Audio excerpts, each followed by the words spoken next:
Assalamu alaikum warahmatullahi wabarakatuh. Alhamdulillah wassalatu wassalamu ala ashrafil anbiya'i wal mursalin, amma ba'd. Naam, ndio katika iman, baada ya kumshukuru Allah subhanahu wa ta'ala na kumtakia sala na salamu mtume wetu Muhammad sallallahu alayhi wasallam.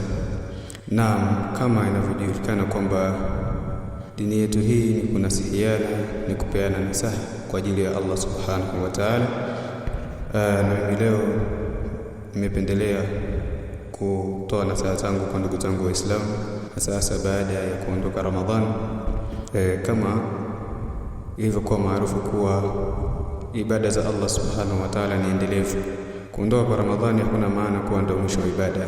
Kwa hiyo al-ibadatu la tanqati'u ba'da Ramadhani. Ibada za Allah subhanahu wa ta'ala zikatiki na kuishia baada ya kuondoka Ramadhani. Na hilo linathibitishwa na kauli ya Allah subhanahu wa ta'ala pale aliposema wa'bud rabbaka hatta ya'tiyaka al-yaqin, waabudu Mola wako mlezi mpaka umauti utakapokujia.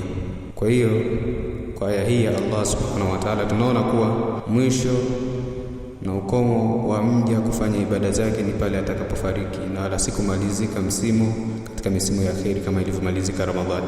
Na vile vile Mtume sallallahu alaihi wasallam anasema idha mata al-abdu inqata anhu amalu, pindi atakapokufa mja basi matendo yake hukatika. Kwa hadithi hii tukaona kuwa matendo ya muumini yamejaliwa kukatika kwake baada ya kufa kwake. Maana yake maadamu yupo hai bado lazima kutekeleza ibada za Allah subhanahu wa ta'ala upo. Ndio maana katika aya pale Allah alisema tumwabudu mpaka tutakapokufa, hakusema tumwabudu mpaka Ramadhani itakapomalizika. Hivyo tujitahidi kudumu na ibada za Allah subhanahu wa ta'ala ili tupate kufaulu mbele ya Allah subhanahu wa ta'ala. Natakikana tuoneshe uchangamfu wa hali ya juu baada ya kuondoka Ramadhani, ili lile somo ambalo linapatikana katika mwezi mtukufu wa Ramadhani liwe tumeelimika nalo na kutaadabika nalo. Barakallahu fikum wa jazakumullahu khaira. Allah kubarikini na kulipeni kila la kheri katika maisha yenu. Naam, Idukum mubarak, takabbalallahu minna wa minkum salihal a'mal. Elimu ni Nuru Online TV. Hii ndiyo njia yetu.